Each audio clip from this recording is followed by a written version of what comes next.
وما أرسلناك إلا رحمة للعالمين. Menjenguk orang sakit dan mengucapkan selamat.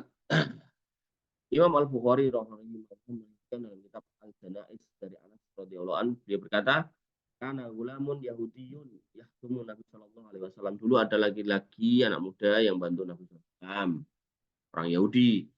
Famarido fa'atahu Nabi Shallallahu Alaihi Wasallam, kemudian dia sakit, kemudian Nabi SAW menjenguknya, ya'uduhu untuk menjenguknya, faqa'ada inda rosi, kemudian duduk dekat kepalanya, faqala lahu aslim, maka Nabi mengatakan masuk Islam bro, gitu. Wanadaro ila abihi, bocah itu kemudian melihat pada arah bapaknya, bahwa indahu, dan dia ada di dekatnya, faqala lahu.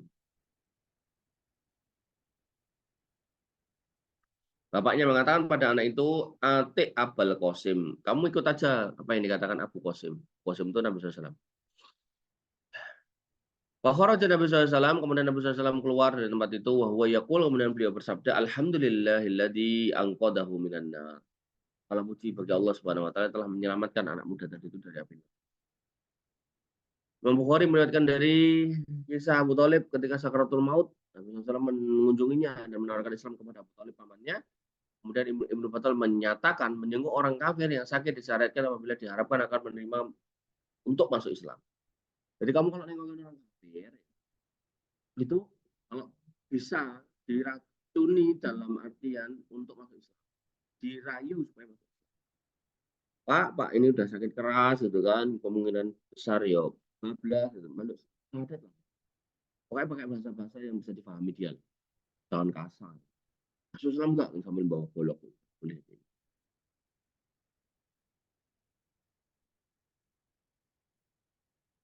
Namun bila tidak diharapkan, artinya susah ini. Masa saya kok nengokin pendeta terus pengen masuk Islam, kayaknya susah. Sudah nggak usah. Nggak usah ditengokin, biarin aja. Sedangkan Ibnu Hajar rahimahullah berkata, yang roji adalah hal ini berbeda-beda sesuai dengan perbedaan pendapat. Maksudnya, terkadang dengan menjenguk akan muncul maslahat lainnya. Adapun mengucapkan selamat kepada mereka dalam syiar-syiar kufur, ya, contoh menyambut hari raya dan mengucapkan selamat hari raya dan seterusnya, maka ini apabila yang mengucapkan selamat dari kekufuran, maka ia masuk dalam perkara yang terlarang. Jadi nggak boleh. Hal ini seperti kedudukan orang yang mengucapkan selamat kepada orang kafir yang sujud pada salib, nah, maksudnya selamat Natal. Bahkan hal ini lebih besar dari kemurkaan, lebih besar dan kemurkaannya di sisi Allah Subhanahu wa taala daripada orang yang mengucapkan selamat kepada peminum minuman keras, pembunuh, pezina dan lainnya. Jadi hakikatnya orang mengucapkan selamat Natal itu di mata Allah itu lebih besar dosanya daripada mengucapkan selamat mendem, selamat mabuk, selamat judi.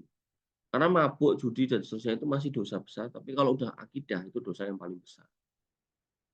Banyak orang yang tidak memiliki komitmen dalam beragama terjumus dalam hal ini dan tidak mengerti buruknya perbuatan tersebut. Siapa yang mengucapkan selamat kepada seorang hamba dengan kemaksiatan, bid'ah atau kekufuran, maka dia telah membuka dirinya untuk dimurkai Allah Subhanahu wa taala, di mana dulu para ahli awal menjauhi ucapan tersebut yang mendapatkan kekuasaan dan ucapan orang dolim yang mendapatkan kekuasaan, kemudian ucapan selamat kepada orang-orang bodoh yang mendapatkan jabatan hakim, penjelasan dan fatwa, karena menjauhi murka Allah dan jatuhnya mereka dari pandangan Allah Subhanahu wa taala. Apabila mereka ditimpa seperti itu, maka ia melakukannya untuk menolak keburukan yang akan terjadi pada mereka, sehingga berjalan menemui mereka dan tidak berkata kecuali yang baik dan mendoakan mereka memberikan taufik dan kelurusan. Maka itu tidak mengapa. Jadi kalau konteksnya mengucapkan selamat dalam rangka ibadahnya nggak boleh, tapi kita boleh mendoakan supaya dia mendapatkan hidayah. Berarti doanya nggak harus tempat tempat ulang tahun gitu. Nah iya, karena doa minta keselamatan hidayah itu kita bisa ucapkan di mana? Itu sholat. Ya Allah, bapak saya masih kafir, tolong kasih hidayah. Tapi kalau konteksnya dalam ucap selamat atas ritual tertentu mereka. Masuk juga dalam hal ini pengagungan terhadap mereka dan memanggil mereka dengan istilah sayyid dan maula. Sehingga bersyukur kalian tuh. Ya, kalian ada kerja atau urusan justru bukan dengan orang kafir, tapi orang Islam. Jadi nggak perlu terlibat aneh-aneh, nggak perlu menjilat, nggak perlu macam-macam. Di sini dikatakan bahwa Nabi SAW bersabda, la taqulu lil munafik sayyidun, jangan ucapkan kepada orang munafik sayyid. Orang munafik ya sudah lah, enggak usah dipuji-puji. Wa idahu in baka sayyidan, maka jika kalian telah, walaupun orang itu adalah seorang sayyid, pembesarmu, pimpinanmu, faqad ashadtum rabbakum azza wa jalla. Kalau kamu panggil dia sayyid, maka Allah yang akan. Tidak boleh juga menjuluki mereka dengan julukan sebagaimana disampaikan Imam Ibnu Qayyim, Mu'izzu Daulah atau Fulan Ad-Din As-Sadid, maaf. Mu'izzu Daulah, membuat negara ini mulia atau dimuliakan di negara ini. Atau si A As-Sadid, ini misal Petrus As-Sadid, enggak boleh ya. Memberikan gelar-gelar yang menunjukkan dia itu makin sombong, makin enggak beraturan. Atau Ar-Rasyid yang dapat bimbingan, atau As-Solih gitu. Kepada Bapak Petrus As-Solih ya enggak boleh, dan sebagainya. Siapa yang menamakan dirinya dengan salah satu nama-nama tersebut, maka seorang muslim dilarang memanggil dengan nama tersebut. Seandainya dia orang Nasrani, maka dipanggil saja dengan wahai Nasrani atau Yahudi atau wahai Yahudi. Ya.